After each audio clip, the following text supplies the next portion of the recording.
Muito boa tarde.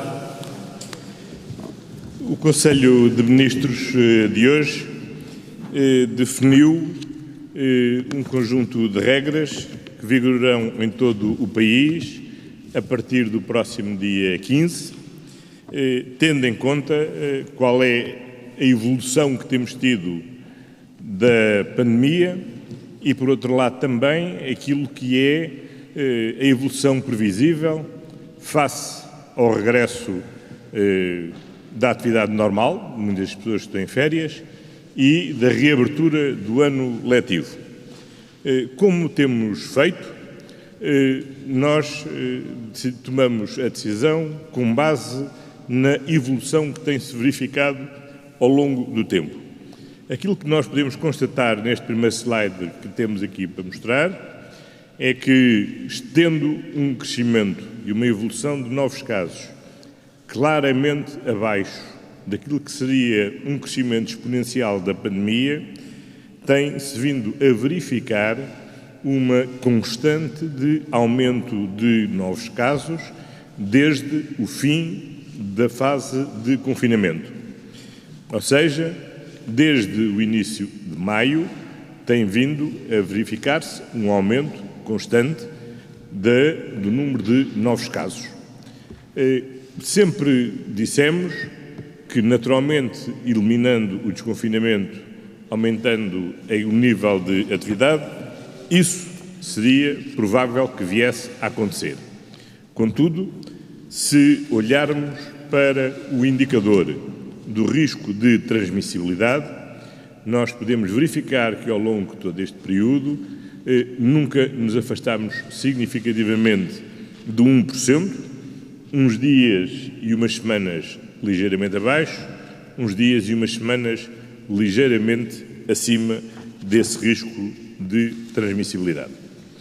Contudo, é muito claro que, se fizermos um foco, em especial sobre as últimas semanas, nós podemos constatar que desde sensivelmente o início do mês de agosto tem havido um crescimento sustentado de novos casos, de que os números de ontem e de hoje são particularmente significativos. Este aumento é, aliás, consentâneo com a verificação de que, nos casos em que foi possível identificar as formas de transmissão, elas estão hoje sobretudo associadas a relações familiares e também à atividade social. Ou seja, poderemos dizer, tal como provavelmente tem sido a explicação para um movimento semelhante na generalidade dos países europeus, que este período de férias seja por um natural relaxamento do comportamento individual de cada um, seja pela multiplicação de atividades de deslocação e de encontro, tem contribuído para um aumento significativo do número de novos casos. Felizmente, estes novos casos estão hoje com um quadro etário claramente diferenciado. A grande concentração de novos casos estabelece-se entre os 20 e os 39 anos, que é um grupo populacional onde, como é sabido, não havendo outros fatores associados, outras comorbilidades, a doença há uma maior prevalência de casos assintomáticos e também uma menor gravidade.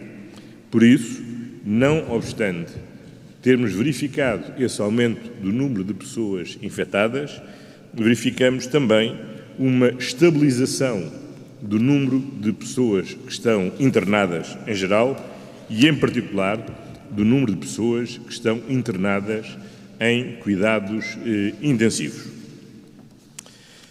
Da mesma forma, e felizmente, o número de óbitos tem-se mantido relativamente estável e mantemos uma taxa de letalidade comparativamente aos outros países europeus bastante baixa, do mesmo modo que o número de casos recuperados tem tido uma evolução francamente favorável. É o slide seguinte, o relativo aos recuperados, tem mantido uma evolução francamente favorável, o que faz com que, naquilo que é o balanço entre novos casos, pessoas recuperadas e óbitos, o número de ativos tem tido esta evolução.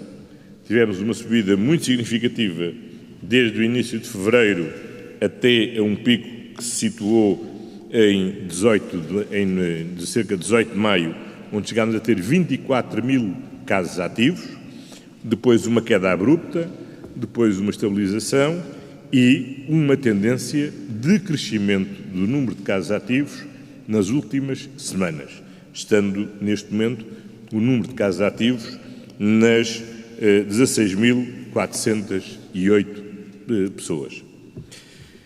Perante esta realidade, temos que olhar para os critérios que definimos sempre como nos devendo orientar nas nossas decisões. Em primeiro lugar, a capacidade de testagem que o país tem, ou seja, a capacidade existente para verificar a existência de novos casos e podemos detectar e isolar, sequencialmente, as pessoas que estão infectadas. Portugal continua a ser um dos primeiros países com um maior número de testes por milhão de habitantes, só sendo ultrapassado pela Dinamarca, pelo Reino Unido, por Chipre e pela Lituânia. Nós já ultrapassámos a barreira dos 2 milhões de testes realizados. Concretamente, o número de testes realizados até ao dia 6 de setembro foram 2.186.000 e podemos dizer que no dia 8 de setembro foi o dia em que batemos o recorde de número de testes realizados por dia, que atingiu um total de 20.527 testes. Isto significa que temos vindo a aumentar significativamente a nossa capacidade de testagem e quando comparamos o número de casos positivos pelo de testes realizados, nós verificamos que esta subida é explicada objetivamente também por novos casos, mas é também explicada pela elevada taxa de testagem que fazemos e que temos que continuar a incrementar, porque quanto mais testarmos, mais rapidamente identificamos as pessoas infectadas e mais rapidamente conseguimos conter a transmissibilidade. É por isso que, quando em maio nós tínhamos uma percentagem de cerca de 4% de casos positivos por testes realizados, subimos até cerca de 5% de casos positivos por testes realizados a meados de junho e depois tivemos uma trajetória descendente até meados de agosto, mas também aqui se verifica que desde meados de agosto temos vindo a aumentar a percentagem de pessoas infectadas em função dos testes realizados. Mais uma vez, um sinal que deve merecer a nossa atenção. Nós reforçamos significativamente ao longo destes meses a capacidade de teste no Serviço Nacional de Saúde. Tínhamos uma capacidade inicial de 10.000 testes por dia.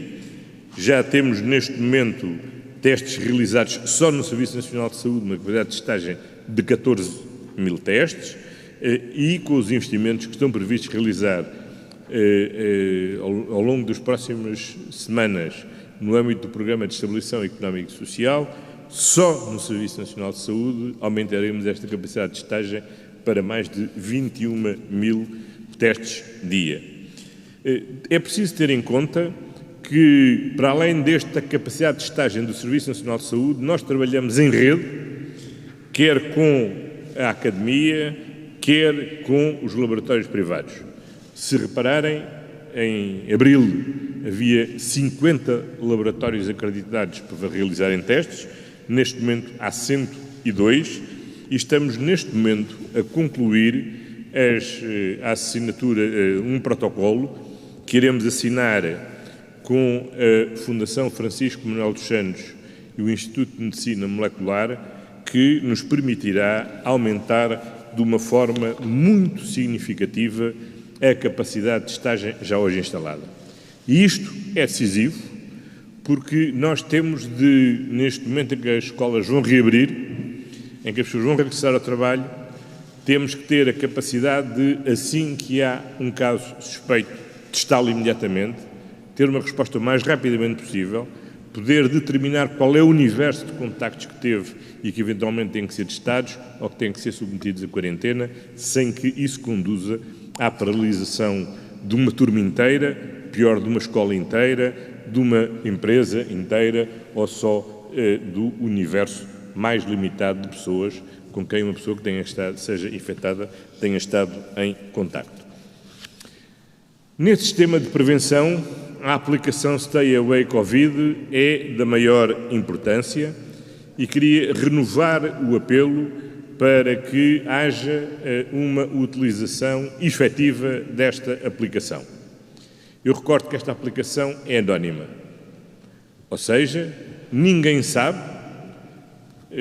quando recebe um alerta quem foi a pessoa que foi infectada e com quem esteve em proximidade. Quando fazemos o contacto, não nos identificamos. É de descarga voluntária e é absolutamente segura, visto que não só pode haver avisos mediante um diagnóstico positivo por parte de um médico que fornece um código específico para que a pessoa possa descarregar.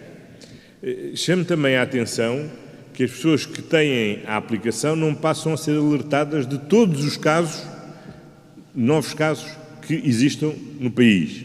Só serão alertadas de novos casos de pessoas que nos últimos 14 dias tenham estado a menos de 2 metros de distância e mais de 15 minutos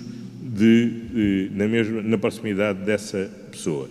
E esse alerta não significa que estejamos contaminados, significa simplesmente que devemos ter o cuidado de ligar para a linha Saúde 24 e pedir orientações sobre o que devemos fazer.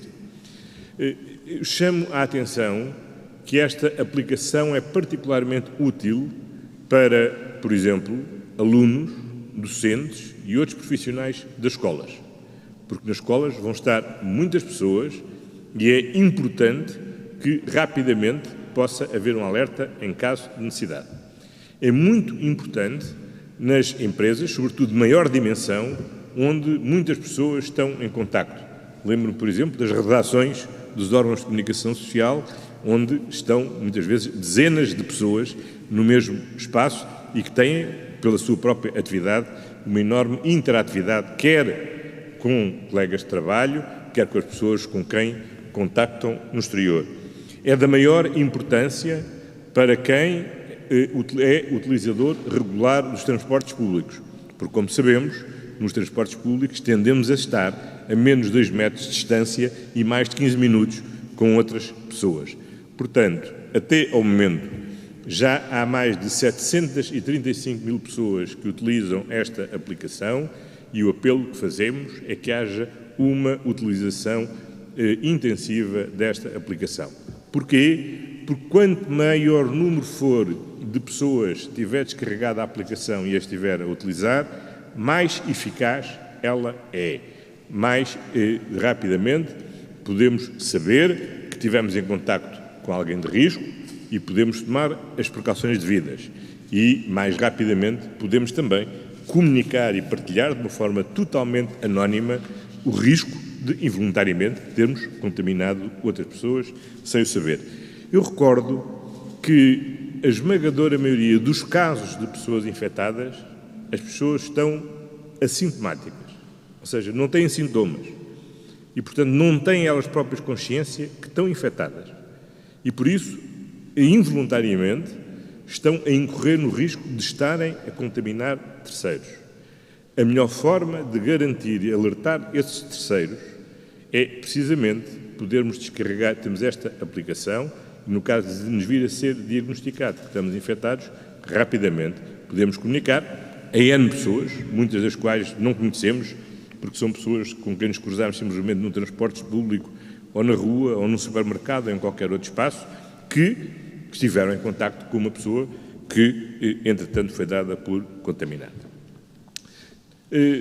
Dado também muito importante, que tem sido sempre um dos critérios fundamentais para a nossa decisão, é também ver a evolução da gravidade do número a gravidade da doença. Como há um elevado número de pessoas que estão assintomáticas, há também um grau de muito diferenciado de pessoas quanto ao estado da sua doença. Felizmente, a esmagadora maioria das pessoas, neste momento 97,6% das pessoas, aquela grande mancha azul, são pessoas que, estando infectadas, não têm necessidade de internamento hospitalar e muito menos em cuidados intensivos. Em internamento hospitalar, é aquela linha amarela, só há 2,1% das pessoas que estão consideradas infectadas e, felizmente, só 0,3% dessas pessoas têm a necessidade da intervenção nos cuidados intensivos.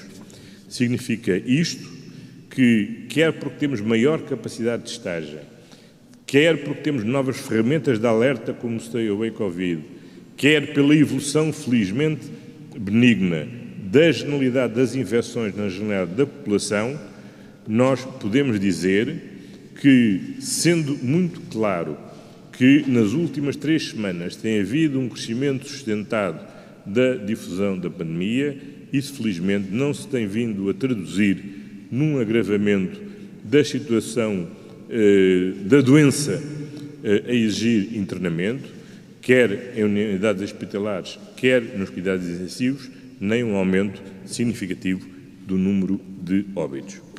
Isto dito, temos que ter a consciência que vamos entrar numa nova fase, onde as pessoas tenderão a regressar de férias e que, portanto, é necessário adotar medidas preventivas. Já há 15 dias tínhamos anunciado cautelarmente que, a partir do próximo dia 15, alargaríamos a todo o país o estado de contingência que tem vigorado até agora na área metropolitana de Lisboa. Isto significa que muitas das regras que têm vigorado já na área metropolitana de Lisboa vão passar a vigorar para todo o país. Em primeiro lugar, os ajuntamentos serão limitados a 10 pessoas em todo o país e os estabelecimentos comerciais, com exceções como sejam pastelarias, cafés, cabeleireiros, ginásios, só devem abrir a partir das 10 da manhã, de forma a assegurar a diferenciação de horários e a circulação. Em segundo lugar, é alargado também ao país as limitações de funcionamento dos estabelecimentos. Damos o poder aos presidentes de Câmara para, em função da realidade específica do seu Conselho, limitarem o encerramento dos estabelecimentos entre as 20 e as 23 horas. Relativamente às áreas de restauração dos centros comerciais, tornamos claro que não pode haver mais de 4 pessoas por grupo, de forma a evitar grandes concentrações de pessoas nesses espaços de alimentação. Por outro lado, é alargar também a todo o país a proibição de vendas de bebidas alcoólicas nas estações de serviço a partir das 20 horas e em todos os estabelecimentos, salvo, naturalmente, as bebidas que são servidas a acompanhar as refeições nos estabelecimentos de restauração. É alargado também a proibição de consumo de bebidas alcoólicas na via pública, porque é absolutamente essencial podermos assegurar que não se multiplicam as situações de ajuntamento informal, de consumo e de festas mais ou menos anunciadas nas redes sociais na via pública. Há uma coisa que eu gostaria que ficasse muito claro. Não há... As razões destas medidas não têm a ver com nenhum juízo moral, nem nenhum preconceito quanto à festa. Pelo contrário, temos muita pena que não possam existir. A questão é estritamente de saúde pública. Este é um vírus que somos nós que transmitimos uns aos outros e quanto mais juntos tivermos e mais próximos tivermos, maior é o risco de transmissão. E por isso devem ser evitadas a todo o custo esses ajuntamentos. Esta quinzena vai ser marcada muito especialmente pela reabertura do ano letivo. Todos nós tivemos a experiência muito difícil que impôs o encerramento de todas as escolas no dia 16 de março e a reabertura muito limitada para os alunos do 11º e do 12º ano letivo de escolaridade. Todos sabemos bem os custos de aprendizagem para as crianças, os custos para a vida familiar que o encerramento das escolas tiveram. E por isso temos que nos organizar para fazer um grande esforço para que tudo possa correr bem, para que o ano letivo possa decorrer, tanto quanto possível, só com o ensino presencial. Não quer dizer que não tenhamos como rede de segurança o estudo em casa através da televisão ou esteja em curso o programa de escola digital para garantir a universalidade de acesso ao ensino à distância a qualquer criança. A Direção-Geral de Saúde já definiu atempadamente e difundiu para as escolas as orientações sobre como devem ser organizados os espaços escolares, os horários e as medidas de contingência que devem ser adotadas quando haja uma criança, um professor ou um funcionário que estejam infectados ou quando haja um surto. E o objetivo tem que ser sempre procurarmos detectar o mais rapidamente possível para que as medidas de isolamento tenham que ser o mais contido possível. Se puder ser só uma pessoa, excelente. Se tiver que ser essa pessoa e as pessoas com quem teve o contacto mais próximo, é a segunda melhor hipótese. Se tiver que ser uma turma, é a terceira melhor hipótese e a última hipótese é termos de encerrar uma escola, ainda que temporariamente. E por isso, estas medidas que têm vindo a ser definidas e que têm vindo a exigir um enorme esforço por parte das direções de estabelecimentos escolares para a adaptação das escolas são absolutamente essenciais, combinadas com o reforço da capacidade de testagem para podermos testar mais, ter os resultados dos testes o mais rapidamente possível e podermos mais rapidamente possível delimitar o número de pessoas que têm que ficar em isolamento. Estão asseguradas as medidas de distribuição dos equipamentos de proteção individual e também o funcionamento das regras sanitárias em cada uma das escolas. Como é sabido, e tem aliás sido insistentemente referida pelos responsáveis dos estabelecimentos de ensino, um grande fator de contágio não se desenvolve na escola, mas no percurso de casa para a escola e de escola para casa. Por isso, o apelo que faço a todos é que tenham consciência que o risco de contágio fora da escola não é menor do que o risco de contágio na escola. E, portanto, se na escola é preciso ter toda a cautela de manter o afastamento físico, de usar a máscara, de higiene das mãos, de etiqueta respiratória, essas regras têm também que ser seguidas no exterior dos estabelecimentos de ensino. E, por isso, eventos como à saída da escola haver grandes ajuntamentos, designadamente nos estabelecimentos de restauração e cafetaria, nas imediações dos espaços escolares, têm que ser a todo o custo evitados.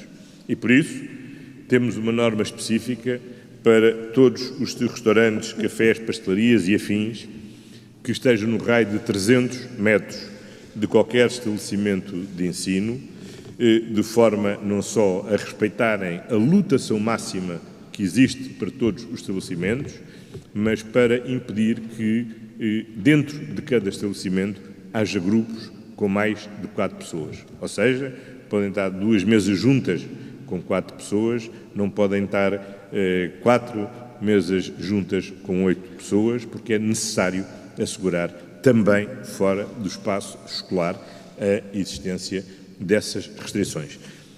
Mas dirão, mas porquê só num raio de 300 metros e não para além disso?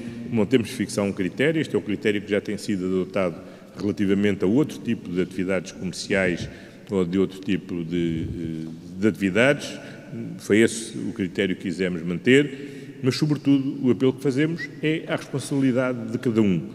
Se queremos ter um ano letivo tão tranquilo e seguro quanto possível, sabendo que vai ser um ano letivo onde, para além de professores, de alunos, de auxiliares, de assistentes operacionais e de assistentes técnicos e todo o pessoal que trabalha nas escolas, vamos ter também essa nova realidade, que é este vírus.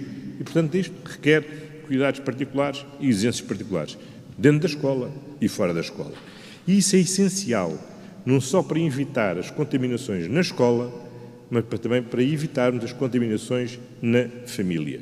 E todos nós temos a responsabilidade de nos protegermos a nós próprios, mas também de proteger os outros, sejam aqueles que são nossos colegas, sejam aqueles que são nossos professores, sejam aqueles que trabalham na nossa escola, sejam aqueles com quem nos cruzamos na rua, seja aqueles que são os nossos familiares. Essa é uma responsabilidade que todos temos e que todos devemos fazer um esforço para praticar. Como é sabido, uma das áreas que tem merecido particular preocupação é a situação dos lares. Nós temos no país mais de 2.500 lares. Temos no país mais de 90.000 utentes em lares e mais de 60.000 pessoas a trabalhar em lares. Não obstante a gravidade que os casos têm assumido em cada um deles, temos tido um universo de contágio que é relativamente reduzido. Para termos uma noção, das 90.000 pessoas que estão a residir em lares, temos neste momento 631 casos ativos. Obviamente, são todos casos que nos merecem a maior preocupação, porque sendo casos que atingem uma faixa etária de maior risco, a probabilidade da doença ter maior gravidade é maior do que se atingisse população em outra faixa etária. Dos 2.500 lares, nós temos neste momento um número muito limitado, de menos de 1% de lares onde existem surtos. Não querendo com isto desvalorizar a importância, a gravidade e a atenção com que temos que seguir o trabalho que as misericórdias, as IPSS, as mutualidades vêm fazendo na gestão dos seus lares, nem aligerar a responsabilidade do Estado na fiscalização dessas entidades, é preciso também não evitar uma situação de alarmismo, que não é, aliás, consentâneo com aquilo que é a realidade verificada ao longo destes meses. De qualquer forma, ficou muito claro que temos que reforçar os cuidados médicos existentes em cada lar. Foi por isso que logo em abril a Sra. Ministra da Saúde determinou que os responsáveis pelos médicos, o pessoal de saúde, das unidades de cuidados de saúde primários, teriam que dar apoio aos lares da sua área de influência. Foram, a semana passada, criadas pela Sra. Ministra do Trabalho e da Solidariedade um conjunto de brigadas de emergência que envolvem médicos, enfermeiros, técnicos de diagnóstico que possam agir de uma forma muito rápida perante qualquer surto que se venha a verificar em qualquer lar, de forma a permitir o diagnóstico o mais precoce possível em caso de dúvida, para evitar que os casos sejam conhecidos quando já há dezenas de pessoas infectadas. O conjunto destas 18 equipas, que estarão todas operacionais até ao final deste mês, envolverá um conjunto de 400 pessoas, entre médicos, enfermeiros e técnicos de diagnóstico. Há outra dúvida que tem sido repetidamente colocada, em particular no que diz respeito aos jogos de futebol da Primeira Liga, e, portanto, queria aqui dizer que a decisão que temos neste momento é não permitir a existência de público nos recintos desportivos, de forma a evitar riscos de contaminação. Muitas vezes perguntam: bom, mas porque é que é possível as pessoas irem ao cinema, ou irem a concertos, ou irem ao teatro, e há restrições relativamente aos recintos desportivos? Todos nós que já fomos a recintos desportivos sabemos que o nosso próprio comportamento no cinema é muito diferente daquele que temos num estádio de futebol. O nosso comportamento num teatro ou num espetáculo musical é muito diferente do que temos quando estamos a assistir a um espetáculo desportivo. E, portanto, isso impõe, quer em Portugal, como aliás tem acontecido na generalidade dos países, restrições para a existência de público nos estádios de futebol e também em outros recintos desportivos. Finalmente, não obstante estas regras gerais para todo o país, não podemos ignorar que a incidência desta pandemia concentra-se muito, em particular, nas duas áreas metropolitanas de Lisboa e Porto. O que, aliás, é natural que aconteça, tendo em conta que somos nós os transmissores do vírus. A maior densidade populacional aumenta necessariamente o risco de transmissão e, por isso, as regiões que têm maior densidade populacional são aquelas onde o risco de transmissão é superior e também, naturalmente, o grau de infecção é também superior. E este gráfico é particularmente evidente, como as regiões de Lisboa e Vale do Tejo e a região Norte se destacam claramente do número de novos casos relativamente ao Algarve, ao Alentejo ou ao Centro. Houve um período longo onde a área metropolitana de Lisboa teve um diferenciamento muito significativo, mas temos verificado que desde o princípio de agosto, que o Norte foi crescendo e agora praticamente convergiu com a região de Lisboa e Vale do Tejo.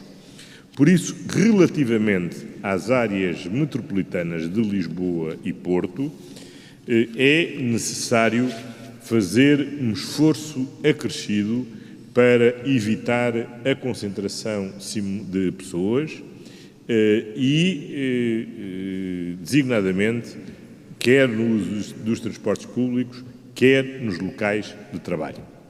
Por isso, vamos manter para as áreas metropolitanas de Lisboa e Porto as medidas previstas em matéria de teletrabalho e também aprovamos na Generalidade, para consulta com os parceiros sociais, um conjunto de medidas que visam a organização do trabalho em espelho, de forma a que, rotativamente, as pessoas possam estar em teletrabalho e ausentes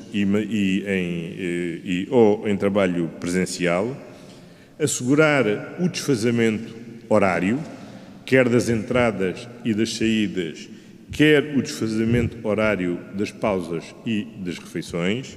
Eu quero recordar que nos primeiros surtos que foram detectados em locais de trabalho se verificou que o momento de contágio era, sobretudo, no momento das pausas para refeições, onde havia uma excessiva proximidade e relaxamento e diminuição das medidas de proteção, desde logo que as pessoas não podem comer com com a máscara posta, e, portanto, isso aumenta o fator de risco de contaminação, e também procurar reduzir ao máximo os movimentos pendulares. Como temos dito desde o início, o acompanhamento desta pandemia exige uma leitura dinâmica, de forma a permitir aquilo que é essencial, que é manter a pandemia controlada, de forma a criar condições para a recuperação económica e social do país. Às vezes ouço as pessoas dizerem e quererem fazer uma confrontação entre a proteção da saúde e a proteção da economia. A nossa vida é só uma. E a nossa vida é tanto feita do emprego que temos ou perdemos, como é feita da saúde que temos ou que não temos. E por isso é condição essencial para a proteção do rendimento das famílias, para a proteção do emprego das pessoas, para proteger as empresas essenciais ao emprego e ao rendimento, que a pandemia esteja controlada. E isso é um benefício para o próprio, para todos nós, diminuímos o risco de sermos infectados, é uma vantagem para o conjunto da sociedade, que é diminuir o risco de contágio, e é absolutamente essencial para corresponder ao esforço que muitos empresários estão a fazer para, contra tudo e contra todos, manterem as suas empresas abertas, os postos de trabalho dos seus trabalhadores, para todos aqueles que já são umas centenas de milhares, que perderam os postos de trabalho e que precisam urgentemente da reanimação da economia para poderem recuperar emprego, aqueles que também são largos milhares que têm visto os seus rendimentos diminuídos, designadamente porque estiveram em layoff ou estão agora abrangidos pelas medidas de apoio à retoma, e pela saúde em geral de todos nós. E há uma consciência que todos temos que ter e que nunca podemos ignorar: o controle desta pandemia depende, em primeiro e último lugar, do comportamento individual de cada um de nós. Sabemos que temos um Serviço Nacional de Saúde robusto e fortalecido agora. Sabemos que temos excelentes profissionais de saúde que dão o seu melhor para nos tratar se estivermos doentes. Mas a melhor forma de ajudarmos os profissionais de saúde é evitarmos estarmos doentes. E a melhor forma de evitarmos estarmos doentes é adotarmos todas as medidas preventivas que podemos adotar e que dependem exclusivamente de nós. Usar a máscara, lavar repetidas vezes as mãos, manter o distanciamento físico e, já agora, utilizar a aplicação Stay Away Covid para que possamos alertar os outros no caso de virmos a ser diagnosticados como positivos ou para recebermos um alerta se tivermos estado na proximidade de alguém que, entretanto, foi diagnosticado positivamente. Se cumprirmos todos o conjunto destas regras, iremos ter, seguramente, uma pandemia que se vai manter, e ela manter-se-á até haver a vacina, que pode ter crescimento, e é provável que tenha com o regresso à atividade normal, mas que se mantenha, seja um crescimento que se mantenha sob controle. E isso é absolutamente decisivo. Recordem-se que as primeiras notícias que tivemos sobre o Covid foram as notícias que nos chegaram do estrangeiro. E eram imagens horríveis, de situações dramáticas que eram vividas. Todos tememos que passássemos pelo mesmo. Conseguimos, com um enorme esforço, conter, logo em março e em abril, o crescimento exponencial e afastarmos-nos desses cenários. Mas, mesmo assim, há milhares de pessoas que perderam a vida, que estiveram doentes, que perderam empregos, que perderam rendimento. E, portanto, temos de conseguir fazer este esforço e não podemos dar este jogo por ganho, porque o jogo não está ganho. Esta é uma batalha que continua e que depende única e exclusivamente de cada um de nós. E, portanto, é essa a responsabilidade pessoal de todos nós que, mais uma vez, apelo, porque foi essa responsabilidade pessoal que demos provas em março e em abril, que foi decisiva para controlar a pandemia, e foi decisiva em março e abril, vai ser decisiva agora em setembro, em outubro, em novembro, em dezembro e por aí fora. Muito obrigado. Sr. Primeiro-Ministro, Ana Feliz, Agência Lusa, boa tarde. Perguntava-lhe, antes de mais, em relação ao protocolo de que falou para aumentar a capacidade de estagem, se o Governo tem noção para que números quer passar a aumentar, quais são as contas que estão feitas para aumentar. Pergunto-lhe também, em relação ao que falou das regras dos transportes, fala apenas de uma redução dos movimentos pendulares nas áreas metropolitanas. Pergunto-lhe, em termos de transportes, que regras é que vão ser aplicadas para isso ser implementado? E quem é que vai fazer a fiscalização nesta questão das empresas na área metropolitana, das equipas de espelho e da manutenção do teletrabalho? E para terminar, tem dito várias vezes, voltou a insistir hoje, que o país não pode fechar nem voltar a parar daquela maneira que parou, mas pergunto-lhe quais são, entre aspas, usando esta expressão, as linhas vermelhas que tem para voltar a apertar medidas. Quais são os números, se é o internamento, se são os números de casos? Obrigada. Vamos lá ver. A primeira linha de vermelha tem a ver com a evolução dos óbitos. Não há bem maior do que a vida e esse é essencial. Em segundo lugar, a nossa capacidade de resposta em matéria de cuidados intensivos. Como sabe, nunca tivemos em situações limite. Tem vindo a haver um reforço constante da nossa capacidade de cuidados intensivos. Nós estávamos na cauda da Europa no início da crise. No próximo ano teremos atingido a média europeia. Mas, obviamente, se de repente todos ficarmos a necessidade de cuidados intensivos, o sistema não tem capacidade de resposta, portanto, esse é um indicador importante. O terceiro indicador importante é as necessidades de internamento no sistema hospitalar. E ter em conta que o sistema hospitalar e o Serviço Nacional de Saúde não se podem dedicar exclusivamente ao Covid, porque há um conjunto de outras, continua a haver um conjunto vasto de outras doenças que têm de ter resposta e onde tem que ser feito, e está a ser feito, um esforço de recuperação dos cuidados assistenciais que foram prejudicados por esta pandemia. Há uma linha vermelha fundamental. Nós não podemos chegar a situações onde tenhamos de voltar a encerrar as escolas. Os custos de aprendizagem para as crianças e para os jovens foram muito elevados. Grande parte deste ano letivo vai ter que ser feito um esforço acrescido para a recuperação de aprendizagens que não existiram nas condições em que deviam ter existido no ano letivo anterior. Temos uma linha vermelha que é não podemos voltar a fechar a economia como fechamos em março e em abril. Portanto, a linha vermelha é o comportamento que todos nós temos que ter a cada um dos momentos, porque cada um de nós que controla e controlará a evolução da pandemia. Quem vai fiscalizar, naturalmente, são os próprios, e o reforço que fizemos da Autoridade das Condições de Trabalho fará essa fiscalização suplementar. Mas não há melhor fiscal de cada um de nós do que nós próprios.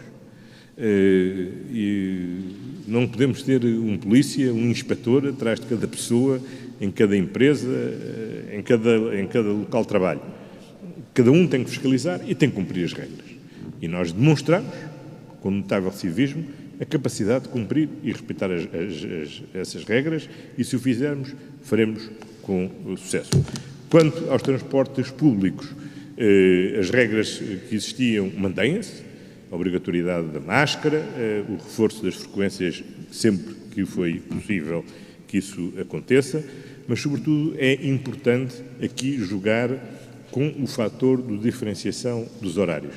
Por exemplo, quando dizemos que o comércio normal, não estou a dizer o comércio alimentar, não estou a dizer os cabeleireiros, não estou a dizer os barbeiros, o comércio em geral, abrir às 10 horas é para evitar que as pessoas que se deslocam para estes estabelecimentos comerciais estejam simultaneamente a utilizar o transporte público ao mesmo tempo que as pessoas que se deslocam para a escola ou para outras atividades. Quando nós apelamos para o desfazamento de horários nas diferentes empresas, é para evitar precisamente essa aglomeração de pessoas às mesmas horas nos mesmos transportes públicos. Obviamente, essa diferenciação depende muito de empresa para empresa e de atividade para atividade. Uma empresa industrial, onde há uma linha de montagem, é difícil diferenciar o horário de entrada das diferentes pessoas que têm que estar simultaneamente na linha de montagem. Há outras atividades onde é possível diferenciar entre aqueles que podem entrar às 9, os que podem entrar às 10, saindo naturalmente também mais tarde. Portanto, esse sistema de organização é o sistema que apelamos às empresas para fazer, devem fazê-lo. Muitas empresas já praticaram durante a fase mais crítica da pandemia o chamado sistema de trabalho em espelho, mantendo parte das equipas a trabalhar à distância em casa, outras, enquanto outra metade estava presencialmente, de forma a evitar o número de pessoas que possam estar contagiadas simultaneamente. Obviamente, há muitas atividades que não é possível estar em teletrabalho.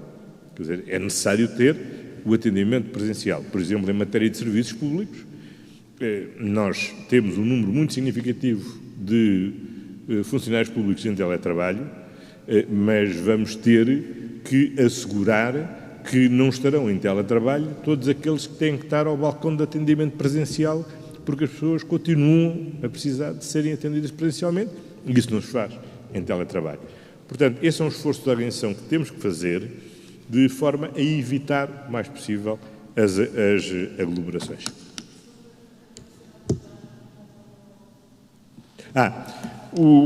Neste momento não lhe queria adiantar números, como lhe disse, só no Serviço Nacional de Saúde, exclusivamente, nós já conseguimos atingir a capacidade, vamos atingir, com a execução das medidas previstas no Plano de Estabilização Económica e Social, 21 mil testes por dia, só no SNS.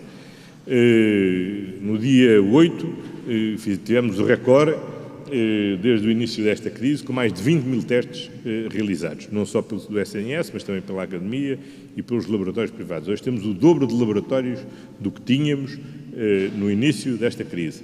Este protocolo, com a Fundação Francisco Manuel dos Santos e o Instituto de Medicina Molecular vai-nos permitir aumentar muito significativamente. Não queria adiantar agora o número, porque ele será anunciado assim que o protocolo estiver concluído e será publicamente divulgado. Boa tarde, Marta Reis, do Jornal I. Perguntava em relação aos lares se vai ser reforçada a testagem de forma regular de utentes e profissionais e também nos hospitais, se isso passará a ser regra nesta nova fase. E perguntava também se o Governo vai responder ou vai contestar a decisão do Tribunal que deu autorização para que possa abrir um bar em Lisboa até às 4 da manhã. Obrigada. Sim, o Conselho de Ministros aprovou a resolução fundamentada que impede essa providência cautelar. Quanto ao mais, as regras de testagem estão definidas tecnicamente pela Direção-Geral de Saúde e é a Direção-Geral de Saúde a quem compete tecnicamente definir qual é a política de testagem. Aquilo que compete ao Governo assegurar é que haja a capacidade efetiva para realizar o maior número de testes possível. Segundo, que possamos ter o mais rapidamente possível os resultados de cada teste, porque quanto mais rapidamente os casos forem detectados, mais rapidamente forem identificados, mais rapidamente nós podemos travar as cadeias de transmissão. Muito boa tarde, Paula Castanho da SIC, também para o Correio da Manhã e para a TVI. Falou que os estabelecimentos vão encerrar entre as 20 e as 23 e que caberá às autarquias tomar essa decisão. Estamos a falar de que tipo de estabelecimentos e também em relação aos horários, nomeadamente no que diz respeito à restauração. Há sítios onde só podem estar grupos de 4 pessoas. Os horários, na generalidade, mantêm-se até às 24, como já estava estipulado, ou há também uma restrição em determinados contextos? Obrigada. Portanto, relativamente à restauração, não há nenhuma alteração. Há um recordatório de que nos restaurantes em geral não pode haver grupos também com mais de 10 pessoas, mas não há nenhuma alteração dos horários. Relativamente à restauração nos centros comerciais, há a introdução de uma regra nova, de não haver mais de 4 pessoas por grupo. Relativamente aos restaurantes, cafés e afins, nos 300 metros à volta dos estabelecimentos educativos, há estas regras que são introduzidas de não poder também haver grupos de mais de 4 pessoas. Relativamente à banda de horária fixada das 20 às 23, não se refere aos restaurantes, refere-se aos restantes estabelecimentos comerciais. E aí a regra será, no limite, funcionarão até às 23 horas, por exemplo, os hipermercados, os supermercados poderão funcionar até às 23 horas, salvo se os respectivos Presidentes de Câmara, em função da realidade específica daquele Conselho, entender que os deve limitar e encurtar o horário de funcionamento até às 20 horas. Está bem?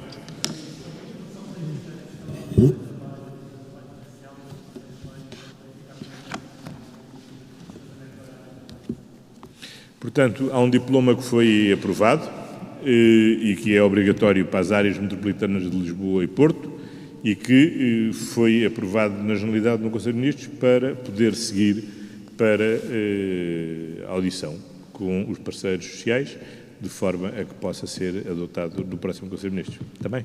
Boa tarde a todos. Muito obrigado.